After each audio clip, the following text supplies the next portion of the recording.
Bueno, sí, yo diría presentar al socio profesor Ricardo Pascale es un poco de atrevimiento por mí, porque es un referente nacional e internacional del mundo, de tal manera que hoy voy a decir solamente unas poquitas palabras. Ricardo Pascale, contador público, profesor emérito, máster y catedrático en finanzas de la UDELAR. Doctor en Economía del Conocimiento, Universidad de Barcelona, postdoctorado en Finanzas, Universidad de California. Presidente del Banco Central Uruguay desde 1985 a 1990 y 1995 al 96. Profesor invitado en universidades de USA, España, Italia, Argentina, Perú, México, entre otras. ¿Cómo ha paseado mi querido amigo Pascal? Premio Rioplatense y Rotary Club de 2009. Destacada trayectoria como artista plástico a nivel internacional. Invitado y expositor en varias bienales. Especialmente se señala como obra la rueda rotaria que realizó en Punta del Este y también la que engalana el centenario del club nuestro en Carrasco. Así que en este resumen rápido ya le dejo lo interesante que va a contar nuestro querido amigo Ricardo Pascale, que el tema es anécdota de mi vida profesional y de artista. Tiene la palabra, contador. Un abrazo bien grande. Muchas gracias, Bartolomé. Bueno, queridos amigos, es un placer estar con ustedes. Es como si estuviéramos ahí en la mesa del Club Uruguay, o de donde fuera. Cuando me dijo Nelson de que tenía que hablar, me pareció, te soy sincero, un poquito autorreferencial, me dio cosa, pero bueno, hablaremos de algunas anécdotas a partir de algunas obras y algunas cuestiones profesionales que digamos, que vengan a cuento de un cierto anecdotario para distendernos un poco. Adelante. Ahí va. Esta es una obra, digamos, que ustedes la conocen, que es la obra en honor a Heriberto Percival Coates, digamos, que todos ustedes conocen la importancia que tuvo en la gestación de nuestro club. Y fue una obra que, como siempre, dan trabajo, era un lugar, siempre hay que mirar un poquito el setting, el lugar, y además no se ve en esta foto, hay una obra vertical de otro artista en honor a Paul Harris, y yo no quería, digamos, irme en altura, sino que quería algo medio bajo, que aludiera eventualmente con un poco de imaginación y un poquitito suelto, digamos, la rueda rotaria, ¿no es cierto? Eso es lo que quería que se planteara en una versión diferente, pero sí igual en los sentimientos y en los valores que presiden nuestro club y demás. De esto, varias cosas. Primero, me ayudó mucho y ya se ven unos pinos colocados y demás. El ingeniero Rafael Rodera, un compañero del club, que es muy competente en todo lo que tiene que ver en varios temas, pero en paisajismo también. Y la obra iba a ser un poco distinta, pero después que hice el primer boceto, si ustedes ven las líneas que se van hacia adentro, como unas líneas de fuga, yendo hacia un punto central imaginario, terminaban en una digamos, como en una aguja. Y después de mirarla, un día me di cuenta, antes de terminarla, de que podía ser un problema de carácter, en fin, hay muchachos de noche, a veces toman alguna copa de más, que uno se empuje o algo y se quedara allí, digamos, lesionado con alguna de esas puntas. Entonces le tuve que agregar separado, como están así en la Capilla Sixtina, valga la diferencia, ¿no?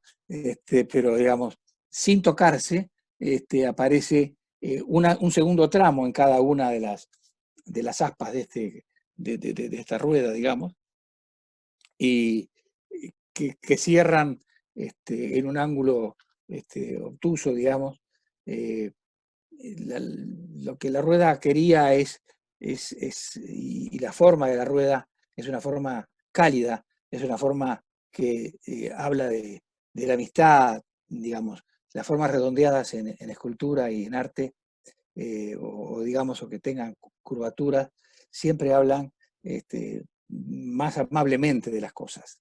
Esta obra fue muy importante, traer esto, primero ver la dimensión que tiene, esos 9 metros de diámetro, y fue traída, digamos, en pedazos, que están todos soldados abajo en una platina, y que después se tapó, y vino en pedazos que después se unieron. Bueno, y hoy es la obra que tenemos, es una obra muy querida para mí. La pinté de amarillo porque podía, allá más arriba está el puente, y el puente, mi color preferido hubiera sido quizás un azul Francia, un azul, pero el puente tiene las barandas pintadas de azul, y, y pensé que mucha gente iba a pensar de que esto formaba parte del mismo complejo escultórico, y no, lo que quería que estuviera, en suma, quería que representar al Rotary de una forma, digamos, no obvia, que ya lo tenemos y muy clara, que es el símbolo nuestro, digamos, que lo tenemos. Y esta obra no iba a ser colocada ahí, iba a ser colocada en la rotonda que está a unos 50 metros de esta obra, pero en esa rotonda vimos que había 3 timbós y había que tirar los timbós. Y la verdad que no quisimos tirar los timbós. No quisimos tirar los timbós, eso llevó todo un trámite en la intendencia a ver si nos dejaban este lugar en vez de ese, y nos dejaron este. Y lo que más me gusta es que quedó media como escondida, me gusta que se encuentre la obra y que no quede ahí, digamos así, digamos, como haciendo mucho aspaviento. Pasamos a la otra obra también del Rotary, que está en Punta del Este. Esta también es una rueda que es compuesta por 32 ruedas, que son secciones de arcos de 2 metros, que tuvimos un lío muy grande con el Conrad, que no quería, que no sabía qué íbamos a poner ahí, y se oponía, y los muchachos del Rotary, la comisión directiva peleó mucho, y la gente de Maldonado y de San Carlos, los Rotarys correspondientes, también lo hicieron así. Esta obra tuve varios problemas para esta obra. Un problema que tenía era que esto es una lengüeta en la cual se gira los autos, por lo cual esta obra tenía que ser una obra que permitiera, digamos, ver, digamos, al conductor lo que hay atrás o acá, que no fuera como una pantalla. Y lo otro que quería era que se moviera con el viento. En las secciones altas y que quedan más sueltas, esto se mueve permanentemente. Hace un par de años le hicimos una pintada general con gente de allá que ayudó de Maldonado, y siempre que paso la miro y está, por suerte la reviso y sigue funcionando. O sea, estas dos obras para mí forman, porque son muy desafiantes. No hay cosa más desafiante para por un humilde escultor tener que representar algo, pero no hacerlo tan obvio, ¿no? Yo soy hincha Peñarol, entre otros defectos, y me han pedido varias veces que hiciera algún monumento de un artista o alguna obra de un jugador de fútbol, y con mucho gusto lo haría porque eran cracks, pero no, pero eso pertenece a la escultura figurativa, que fue una época fantástica, como es el Monumento a Artigas, como, en fin, como es el Entrevero, en la Plaza del Entrevero, como, en fin, y como es el Artigas de Blanes. O sea, Blanes le sacó la foto, el carnet de identidad a Artigas, nadie sabía cómo era, pero lo hizo Blanes, y ahí quedó Artigas, y para todos nosotros Artigas es exactamente como lo dijo Blanes. Lo único que hay de Artigas es un dibujo de cuando tenía 80 y tantos años y estaba en el Paraguay, que justo tenemos un amigo acá en Paraguay, y estaba allí en el Rincón de Artigas. De manera que estas obras que te piden, que tienen que tener un simbolismo, pero no tiene que ser obvio, porque si es obvio, sacamos una foto y lo ponemos ahí. Esto era en la etapa previa, cuando no había otro tipo de instrumentos, y otra etapa de la escultura. No quiere decir que sea menos importante ni más importante. Fantástica, ¿no? ¿Quién va a dudar el David de Miguel Ángel o la Pietà? Pero, pero era una época que había que hacerlas así. En esta época fue más complicado. Seguimos adelante con alguna otra que debo tener por ahí. Bueno, acá esto se me pasó en octubre del año pasado, fue todo un evento medio extraño. Acá resulta que yo en agosto estaba, voy a Italia frecuentemente, si puedo todos los años, este año por todos estos temas que ya sabemos, no he ido, y bueno, estaba en el pueblo donde era mi padre, que siempre voy, paso que sean 2 o 3 días, para que no, en fin, para hablar con los amigos, y voy siempre hay un café en la esquina, en la placita, que es una placita muy pequeña, con lo cual, al ir a la placita, que es propiedad de un matrimonio, yo ya sé que el pueblo se entera todo, no preciso llamar a nadie, a los 10 minutos está todo el pueblo enterado que andaba por ahí yo. Llego al pueblo, voy como siempre al bar, me tomo una cosita ahí, y a los 10 minutos cae el síndaco. El síndaco sería el alcalde del pueblo, ¿no? El alcalde, que en Italia tiene toda una tradición, desde el síndaco de Roma hasta el síndaco de San Félix, que es este pueblo, que es un pueblo precioso, un borgo en la altura, 1000 metros de altura, que es uno de los borgos más lindos, precioso. Y me dice, tengo que hablar contigo. Y a los 10 minutos cae el párroco de San Félix, don Michele, un hombre joven, lleno no solo de fe, sino también de mucha bolia, con muchas ganas de transmitir esa fe. Me dice, Ricardo, te preciso. El pueblo te precisa, el pueblo de San Félix. ¿Qué pasa? Le digo, ¿qué pasa? Tenemos prevista una audiencia con su santidad, el Papa Francisco. Y me dice, y le tenemos que hacer un regalo al Papa y le tenemos que hacer una cruz para acá. El regalo que queremos que sea el Papa es igual, queremos que sean 2 cruces, la misma cruz, una que se quede el Papa y la otra que la bendiga el Papa y la traemos a la iglesia del pueblo.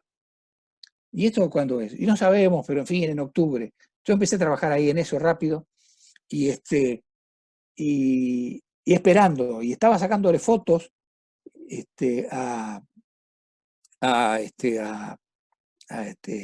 con en el estudio del fotógrafo, y me llaman de San Félix y me dicen,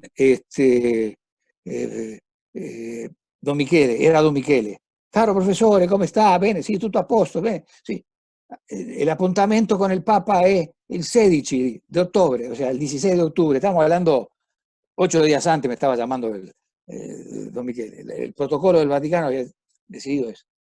Entonces, bueno, me fui para Roma, estas obras no podían pasar en el avión, son de madera, hay que tener cuidado porque la entrada de las maderas tienen problemas en los países. Vamos a ponerlas sencillas, las tuve que meter está desarmada esa obra, vino desarmada. Entonces la tuve que armar en el hotel, entonces, en la cama del hotel que se movía para todos lados, el colchón, y tenía que quedar perfecta. Y las dos, el síndaco me dijo y el párroco me dijo que sean iguales. Y yo acá me acordé del gran Miguel Ángel, cuando Julio II, que fue el gran mecenas de Miguel Ángel, estaba terminando el Moisés, y Julio II le dice, pero usted no ve allí, no se da cuenta, maestro, que le falta no sé qué en una parte de las manos del Moisés.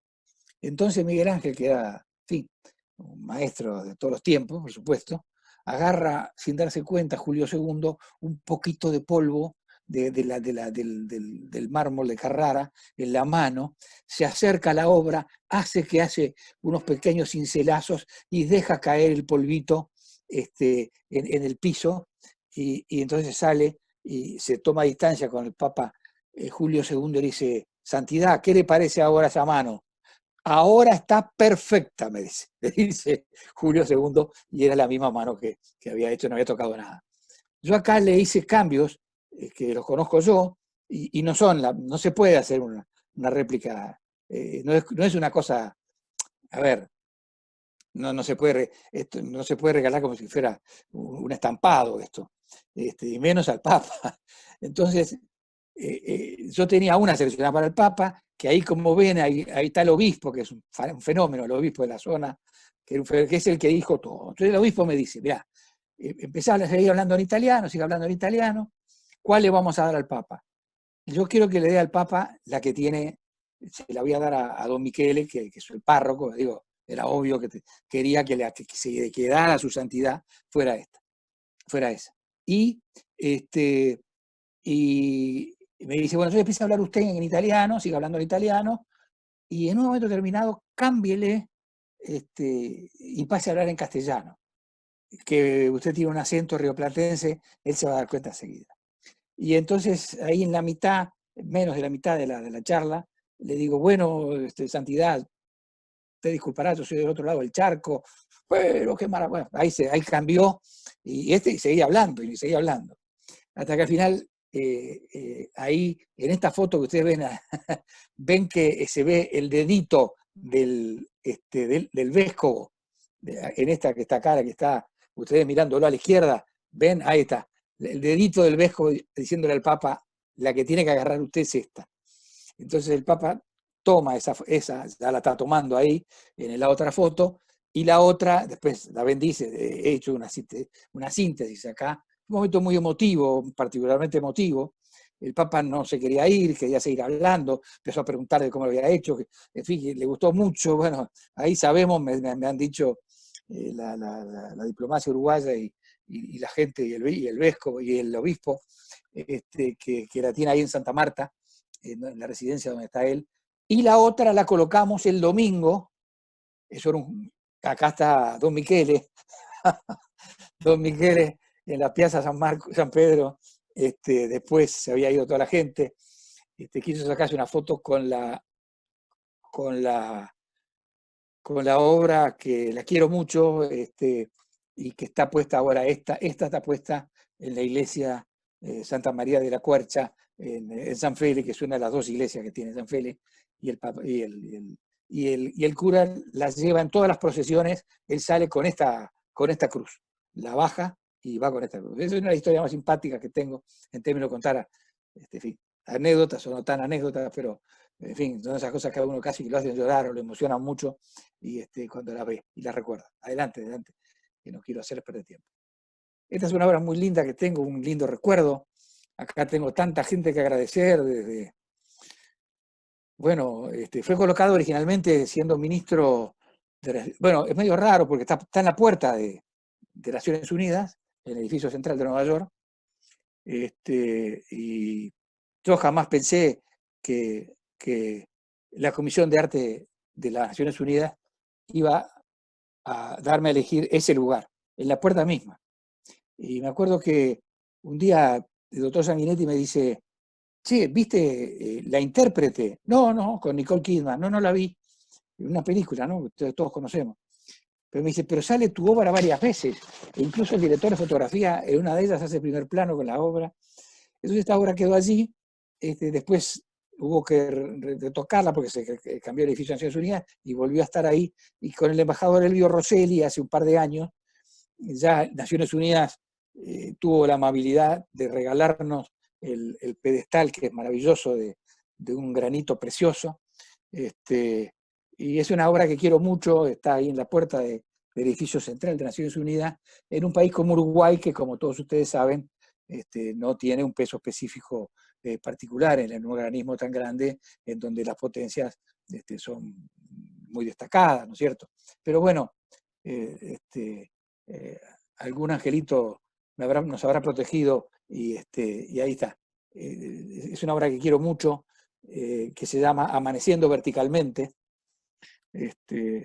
y no voy a decir lo que es porque es lo que nunca tengo que decir lo que es. cada uno termina su obra. Eso es lo importante. La obra la termina cada uno. Seguimos con otra, en todo caso. Me he limitado ahora de tamaño, de gran tamaño. Esta obra está en Colonia, tiene su historia. Todo esto eran los barrios bajos de Colonia, la Colonia que hoy conocemos, que es patrimonio de la UNESCO.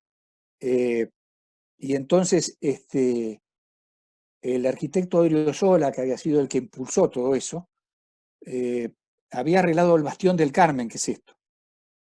Y el Bastión del Carmen terminaba, como lo ven en la foto de la izquierda, termina contra el mar. Si uno sigue el pasto, se cae al agua. Entonces, y él no quería cerrarlo con mampostería. Bueno, esas cosas del destino terminan pidiendo a mí una obra.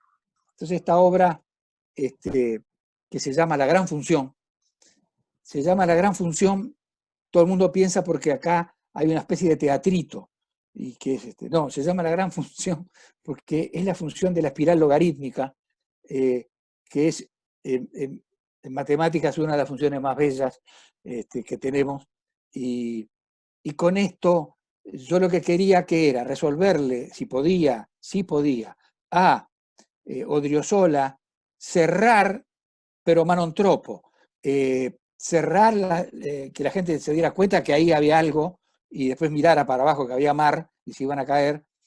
Y además, ¿en qué me inspiré en esto? No tiene nada que ver con esto, pero bueno, me gusta mirar, me gusta curiosear. Cuando en el tiempo de la República, cuento las anécdotas, ¿no? Porque es lo que cuentan en todo esto. En la República de la Serenísima, que duró muchos siglos, donde Venecia era el centro, pero en todas las plazas de la República de la Serenísima, las plazas tienen 3 lados. El cuarto lado lo dejaban libre, pero lo cerraban con dos columnas. Con 2 columnas, que en una estaba, digamos, el León de San Marcos, etcétera, y la otra, el símbolo correspondiente de la ciudad. Así lo tenemos en la piazzetta, la que está frente al Palazzo Ducale, en Venecia, doblando ahí, digamos, la Basílica de San Marco. Ustedes van a ver una piazzetta, que esa es la plaza más importante, está junto a la Plaza de San Marco, que es la más famosa, pero la que tiene más sentido para la Serenísima era esa, y si vos seguís caminando te caes contra las góndolas. Entonces ellos la cerraban con 2 columnas, y visualmente producía lo mismo. En Vicenza es igual, en Bassano del Grappa es igual, en Verona es igual, o sea, en todas en Padua, en todas las ciudades. Entonces yo me acordé de cómo digamos, la República de la Serenísima cerraba un espacio abierto, pero que tenía que como visualmente crearte una pequeña alerta de que pasaba algo ahí, además de cerrarlo. Entonces, en realidad, esta obra no tiene nada que ver con las 2 columnas, pero en el fondo son las enseñanzas de los venecianos, ¿no es cierto? Uno tiene que ser muy humilde en esto y tratar de saber que uno no, que muchos otros que sabían mucho más que uno hacían las cosas ya, y uno trata de adaptarlas después a lo que esta obra está. Tengo que ir ahora a revisarla, cada tanto voy, cada 2 o 3 años, está perfecto. Es un problema porque todo el mundo se sienta en la parte baja y se saca las fotos, las fotos clásicas de los casamientos, 15 años, la gente que va. Entonces me gastan, pese a ser lapachos muy duros de 100 años de antigüedad, me los gastan y me los dejan lustrosos, que no es lo que yo quiero. Yo quiero que la obra sea mate, que el preciosismo y el lustre no anda bien con este negocio. Bueno, seguimos a otra. A ver qué anécdota puedo tener en alguna otra. Adelante, Santiago. Muy atento. Bueno, esta es una obra que me costó mucho. Esta es una obra dedicada al arquitecto Julio Vilamajó. Está ubicada en Villa Serrana. Es muy difícil hacer una obra al lado del Ventorrillo. La comisión de la ciudad de Villa Serrana quería que la pusiera al lado del Ventorrillo. Yo le dije que de ninguna manera, el Ventorrillo lo había hecho un maestro de arquitectura, un lujo de nuestro país, don Julio Vilamajó, y que yo iba a hacer una obra que iba a estar cercana, digamos, a unos 70, 80 metros pero yo quería que la obra mirara el valle de Villa Serrana, y ahí quedó y está perfecta, por suerte, que después les cuento un poquito en alguna otra obra. Ven que no son iguales las secciones de los trozos de madera, ven que van cambiando, el de abajo es más grande, el otro es un poco más chico, el otro es un poco más chico. Después les cuento de dónde sale ese asunto, que de repente les puede ser de interés. Seguimos entonces. Esta obra, bueno, me dio un trabajo bárbaro, está frente a la embajada en Washington, en la calle L, en la calle I, perdón. Bueno, iba a Washington frecuentemente por razones de trabajo. Termina esto me piden que haga una obra. Como ven, este edificio es propiedad de la Embajada de Uruguay, es propiedad de Uruguay, pero el espacio que yo tenía era muy chico, entonces me tuve que sentar enfrente en un boliche de unos chinos que tenían comida muy buena, y ahí la dibujé, estuve dibujando, le hablé con el embajador, después, en fin, a ver si le gustaba, qué sé yo. No quería que fuera una obra dura, porque tenía muy poco espacio, tenía que ser una obra translúcida, una obra que fuera, que no fuera una cosa grosera. Entonces se me ocurrió esto, y ahí está, ha ido cambiando de color, como ven, son maderas antiguas, viejísimas, de 100 años, ven que algunos colores pueden ser rumbrosos. Seguimos nomás. Seguimos. Adelante, Santiago.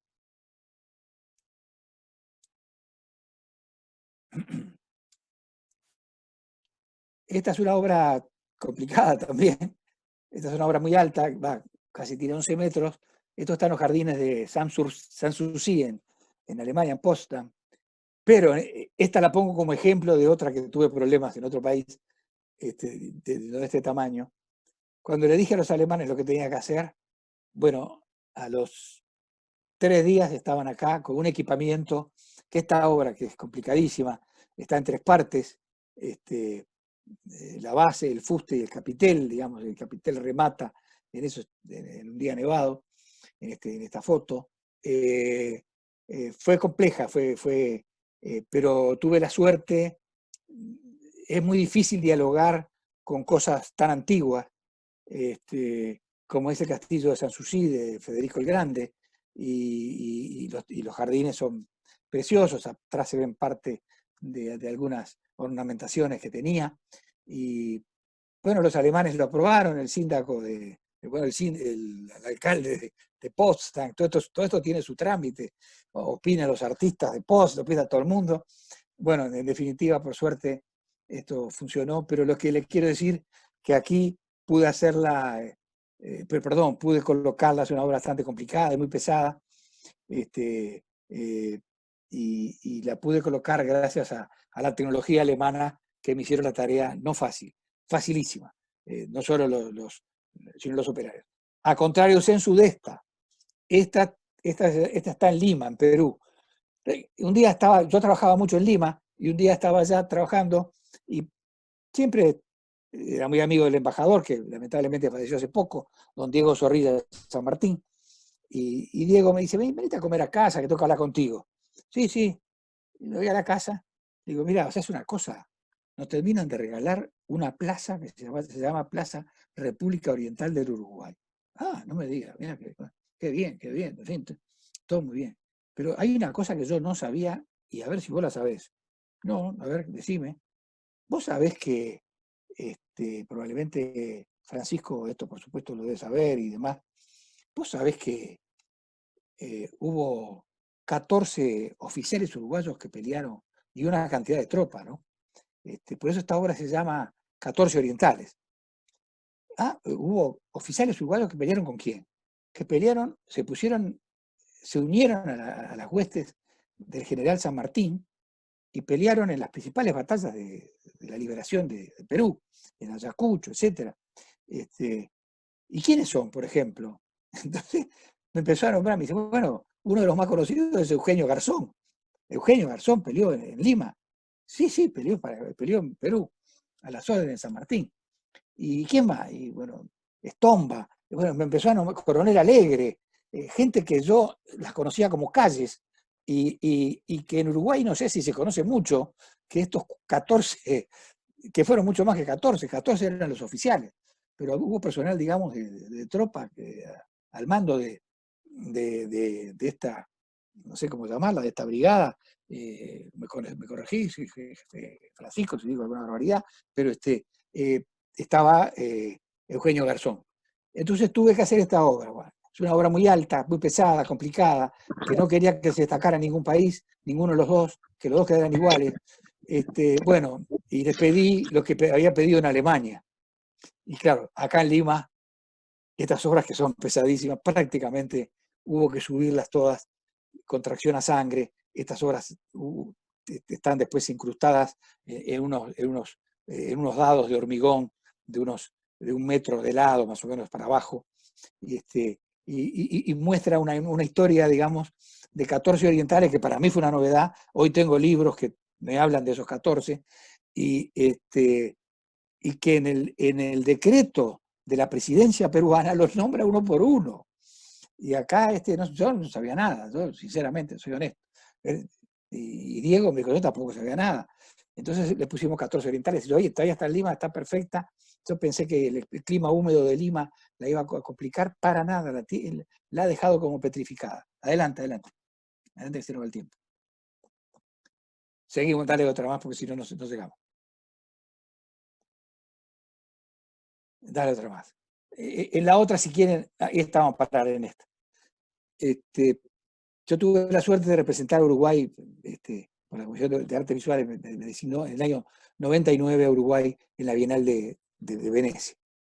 Y ahí me conoció la gente de Venecia y demás. Y después al año siguiente, del año 2000, me piden que haga una obra para Venecia. Les cuento esto porque somos todos amigos, de total. Es la verdad lo que pasó. Venecia es muy celosa, no deja entrar a nadie. Es muy celosa cuando viene un artista de fuera de Venecia. Más aún, siendo vénetos, pero no nacidos en Venecia, había complicación. Bueno, mi origen, digamos, italiano, de las cosas, posiblemente de influido, lo que ustedes quieran. Conclusión, me hacen el pedido que haga una obra, y esta obra la quiero mucho. Se llama Omaggio a Ca' Foscari, homenaje a Ca' Foscari, está en la Universidad de Ca' Foscari, de los jardines que son enormes. Al fondo se ve, le ponen parroquia y es una basílica de esas que debe ser, no sé, se llama Santa María Gloriosa dei Frari, ¿no es cierto? Que tiene adentro en el altar mayor un cuadro del Tiziano que se llama La Asunta, o sea, la Asunción, que es una cosa indescriptible. Conclusión, jugar en esta cancha es complicado, es como entrar ahí con Messi, Suárez, pero bueno, la aceptaron. ¿Y qué puse acá? Fue la primera vez que lo pongo, que después lo usé la sesión de Fibonacci. Fibonacci fue un matemático del siglo, digamos así, del 1200, que el papá era jefe de la aduana italiana en Argelia. Entonces, él veía que los árabes hablaban de una forma distinta, y que escribían con unos números distintos a los números romanos. Entonces, Fibonacci introduce a lo que hoy escribimos nosotros como números, que se llaman números indoarábigos, fueron introducidos en un libro que se llama Summa, y hay otro, Liber Abaci, el libro de Ábacos sería, introduce a Occidente, a todos nosotros los que escribimos, los números que escribimos se los debemos a Fibonacci. Pero Fibonacci no tiene esa sola. Fibonacci es famoso por su serie de Fibonacci. Si ustedes me están viendo, aquí tengo algunos médicos, me corrigen si digo alguna barbaridad. Si ustedes ven esta parte del dedo que creo que se llama falange, ¿no es cierto? Carlos, Bartolomé, corríjanme. Y esta otra que está al lado se llama falangina, creo, ¿no? Más chica. Si yo pongo mi dedo acá, pongo mi mano acá, me va a quedar esto hace un ángulo, ¿no es cierto? ¿Cierto que hace un ángulo? Hace un ángulo. Este ángulo no está en el medio del segmento que ocupa desde el dedo, desde que arranca de la mano hasta que llega a la falangeta. Está puesto en 0,618. Es un número, digamos, mágico, que se llama el número de Fibonacci. Entonces, todo el cuerpo humano y todos los árboles y la naturaleza en general no está en la mitad las cosas, están en el 0,618. El ombligo, y después seguir nombrando los ojos con respecto a tal cosa. Y esa serie de Fibonacci, que tiene una función matemática que no tiene nada que ver con todo lo que estamos hablando, pero viene al caso, es que tiene 0,618. Entonces, si ustedes ven las dos primeras tramos, el primer tramo no está en la mitad del tramo total de los dos tramos, está en el 0,618. Y si seguimos entre el segundo y el tercero, está en el 0,618. Y el otro así sucesivamente. Entonces, en Italia, que la cuna del Renacimiento, hay que tener cuidado cuando uno hace una obra que tenga que tener algo. Y entonces ahí, por primera vez, ensayo de la función, la serie de Fibonacci, que hoy, digamos, es muy importante para explicar una cantidad de cosas. Es una obra que quiero mucho y además ahí empecé y la seguí. Esta también sigue la serie Fibonacci, está en el Museo Nacional de Artes Visuales, pero vamos a ir para adelante porque quiero hacerle 2 o 3 cuentos. Seguimos nomás. Seguimos. Estas están en el Río Negro, en la terminal Bopicuá, pero seguimos. Hay una que quiero mostrarle que me complicó mucho la vida. Seguimos, esta está en lo de Achugarri, seguimos. Esta, paramos acá un minutito. Acá. Y es la última que hago esto y después hago dos cuentitos de carácter más personal.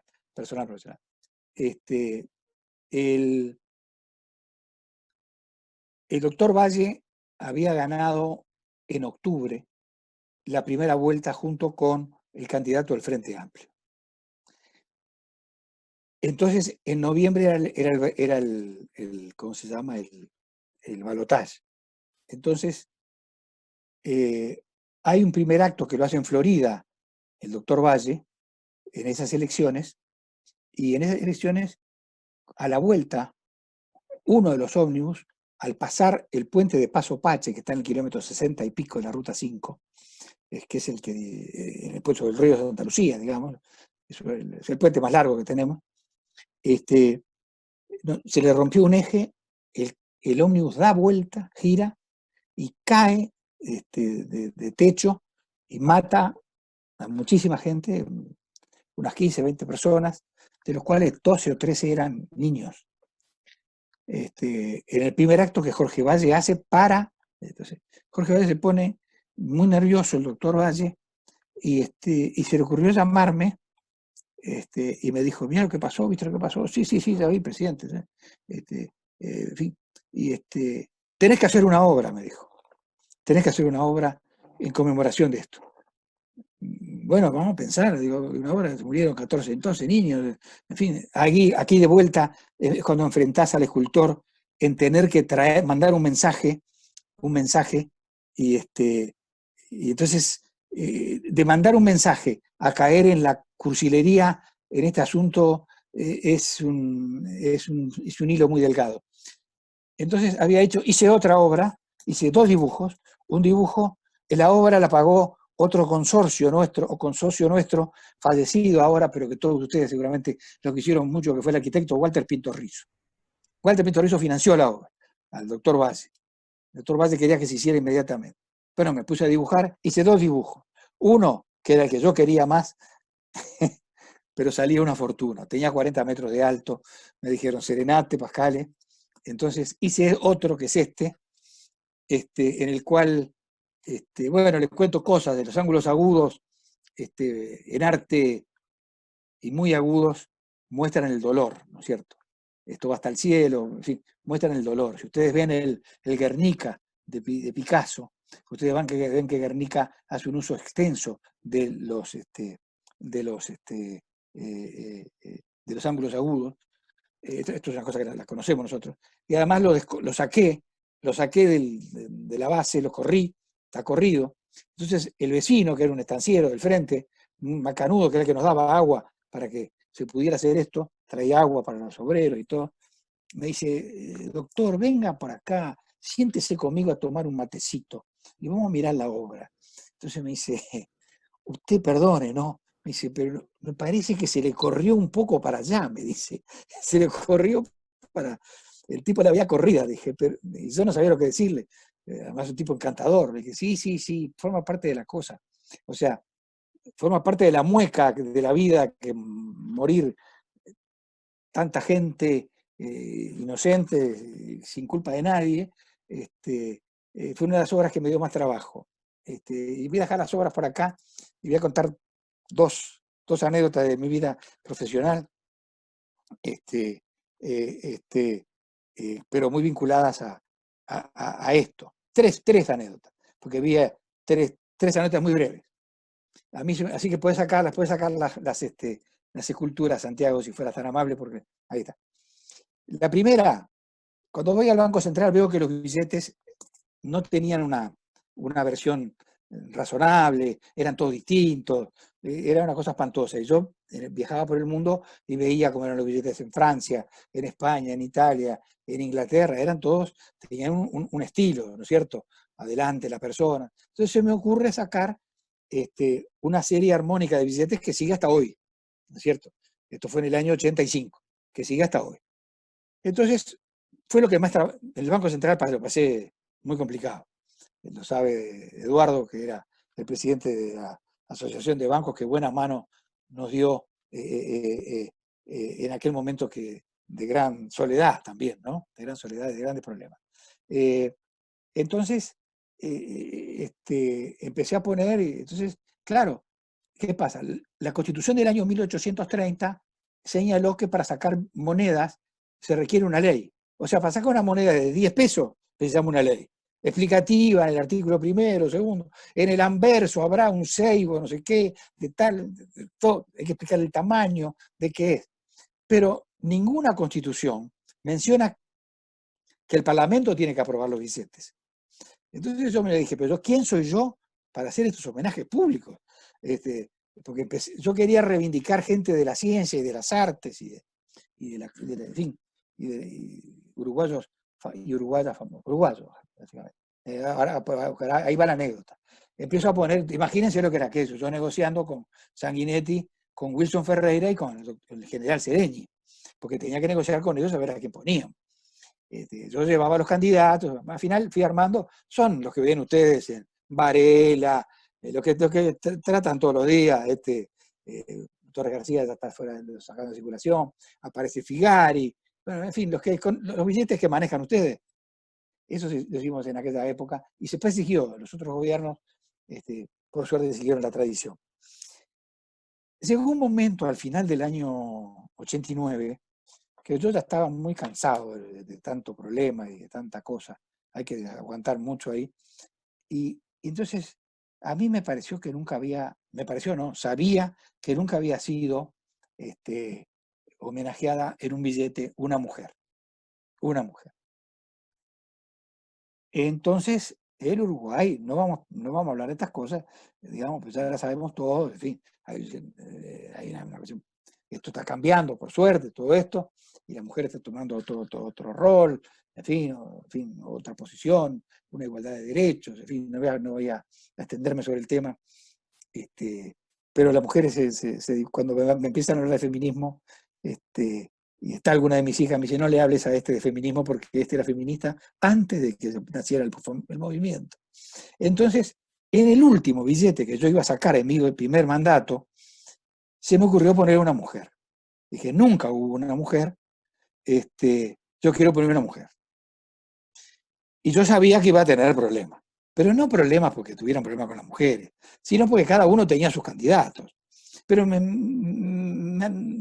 creo que En fin, no sé por qué, pero me bancaban, digamos, me atendían los líderes. Entonces, yo llevo 2 candidatas. Los reúno, fui de a uno, los reúno. Yo sabía que la primera me la iban a bochar. Sabía que la primera me la iban a bochar, que era la doctora Paulina Luisi, que fue la primera médica del Uruguay, etcétera, etcétera. Yo sabía que me la iban a bochar. Pero yo sabía o no, no digo, era la que yo llevaba. Y llevaba en segundo lugar a una poetisa que todos ustedes conocen, que todos ustedes la usan en el billete de 1000 pesos, que es Juana de Ibarburu. Entonces le digo, bueno, si ustedes no quieren a Paulina Luisi, o les parece que Paulina Luisi tiene que haber otras mujeres antes que Paulina Luisi, yo traigo otra que el Parlamento la declaró Juana de América. O sea, como diciendo, el Parlamento es la soberanía representada. La nombra Juana de América. ¿Quién es? Y es la poetisa Juana de Ibarburu, le digo, Ciudad Melo, en fin. Bueno, Juana sí.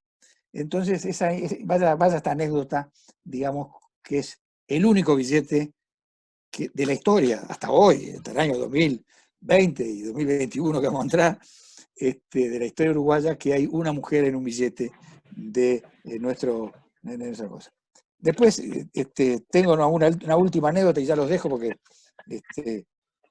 todos tienen que hacer. Tengo 2 anécdotas, pero una, bueno, vamos a contar las 2, pero brevemente. En el año 94, mi maestro de arte, yo ya no estaba en el banco, me dice de que tenía que exponer. Me arregla una exposición para mayo del 95 en la Alianza Cultural Uruguay-Estados Unidos. Y entonces, bueno, gana el doctor Sanguinetti y después me pide que vaya al Banco Central de vuelta. Yo no quería ir, sinceramente, estaba muy cansado. Es muy bravo decirle a un presidente, a cualquier presidente, cuando te dice, ¿qué quiero que vayas a este cargo? Es muy difícil decirle que no. Él sabía que yo iba a tener un tema, en fin, el poder no es lo mío, no es lo que me atrae. Pero, pero bueno, desde que voy por un año le dije, presidente, con mucho gusto, si te parece. Bueno, está, él pensando que yo me iba a quedar. Pero la anécdota es esta.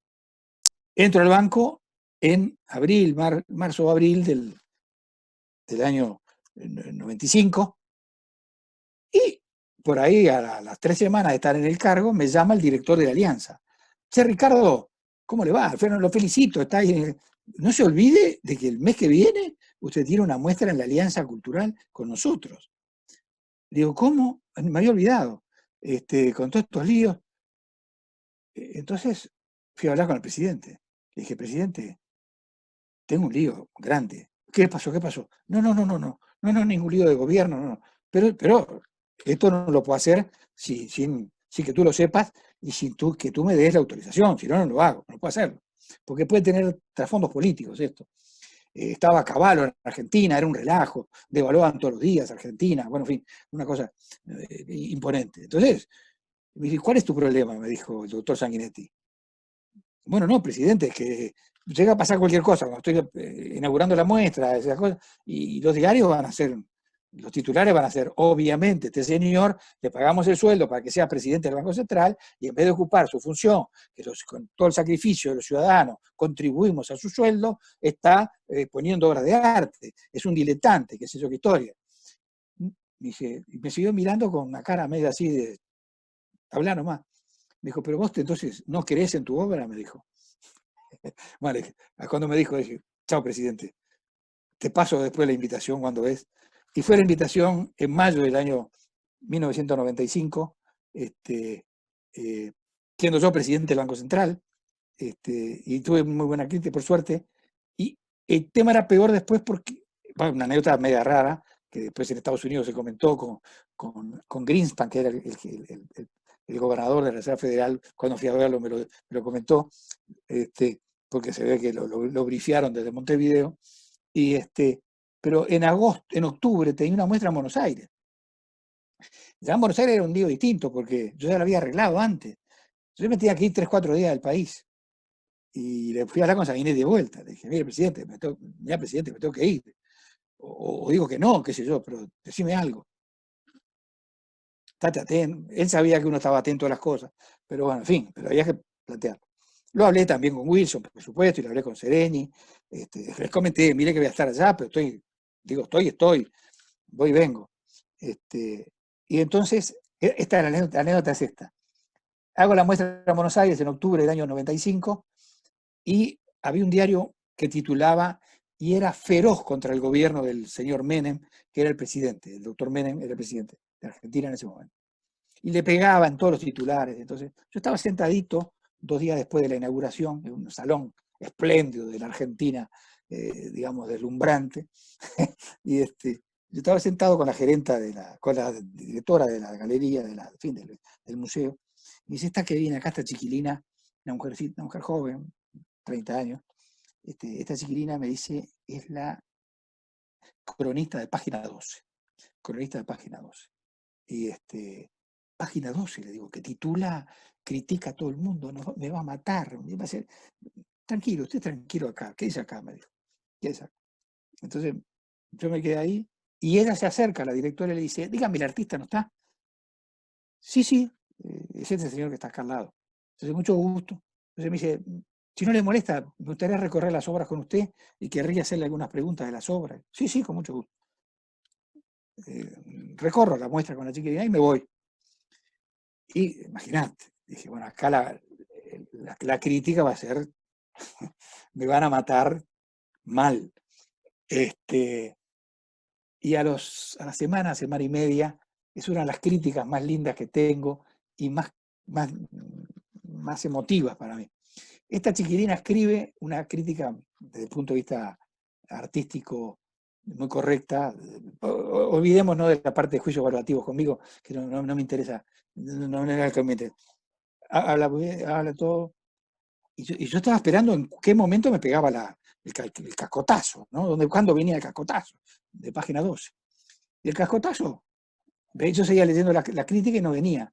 Y entonces al final, dice, me olvidaba.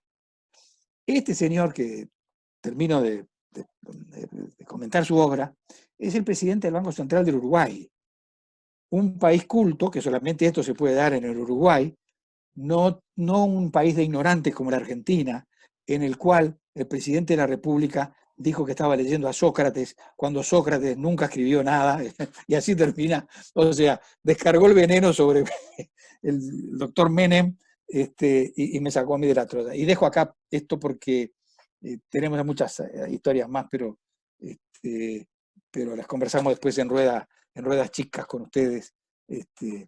Pero seleccioné algunas cosas que podían tener algún interés de lo emotivo que hay atrás de estas cosas y también de la profesión en algunos momentos, ¿no? O sea, me tocó hacer 2 muestras siendo presidente en ejercicio del Banco Central, que es una cosa media rara y bueno, tuve de nuevo unos angelitos que me fueron llevando, protegiendo y salí más o menos airoso. Bueno, yo no sé cómo agradecerles a ustedes, si tienen alguna pregunta con mucho gusto, lo que ustedes deseen. Un placer enorme, un privilegio dirigirme a ustedes. Todo eso, el agradecimiento es nuestro, Ricardo. Podemos hacer 1 o 2 preguntas con mucho gusto si hay alguien interesado.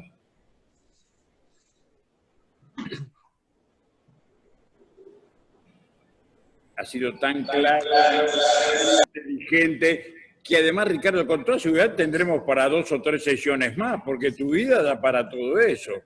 De tal manera que no es la última vez que vas a estar en esta conversación y van a tener más preguntas con toda seguridad. Pero tengo una cosa que te va a agradar con toda seguridad. Mirá rápidamente esta república. Bueno, sí. Es un ofrecimiento de esos tantos que tuviste de poner una obra de arte acá tuya. Imagínate que esta república es única en el mundo, de tal manera que, insisto, mirá que tenés espacio acá. No, y no te olvides, Grillo, no te olvides que además el nombre Parvadomus Magna Quies, no te olvides, está en latín, O sea, acá no hay problema de altura ni nada, de tal manera que con mucho gusto esto está a disposición tuya. Bueno, se toma con ¿hay mucho alguna gusto. pregunta? No, yo le quería hacer una pregunta hacia el pasar, si es que nadie más quiere preguntar nada. Hola, ¿Qué tal? Julia. ¿Cómo estás, querido estás? antiguo colaborador de Economía y Mercado? Pero siempre amigo, siempre amigo. También nos abandonaste en esas lides, porque No. evidentemente lo que más te tira es el arte. Y te quería preguntar, porque da la casualidad de que yo conozco a otra persona que estaba también en el área de los números y económica, y es compositor de música. ¿Hay una relación entre la matemática y el arte? Y yo te diría, Julia, hay una frase de Bernard Shaw, que dice, y con razón, que no hay nada más bello que las matemáticas. O sea, hay teoremas de las matemáticas, digamos, que son de una belleza incomparable que no lo podría alcanzar ninguna obra. Yo creo que lo único que se le iguala a las matemáticas es la música, que para mí es la reina de las artes, ¿no? Para mí es la reina de las artes. Una linda pregunta. Sí, hay una gran Julia, una gran vinculación, sí, una gran vinculación. Aunque no parezca a veces. Bueno, muchas gracias. Muchas gracias, Julia. Tantos días que no nos veíamos. ¿Cómo andan? ¿Bien? Bueno, para cerrar esta exposición que realmente es un lujo para los Rotarios y para el Uruguay, para nuestro país.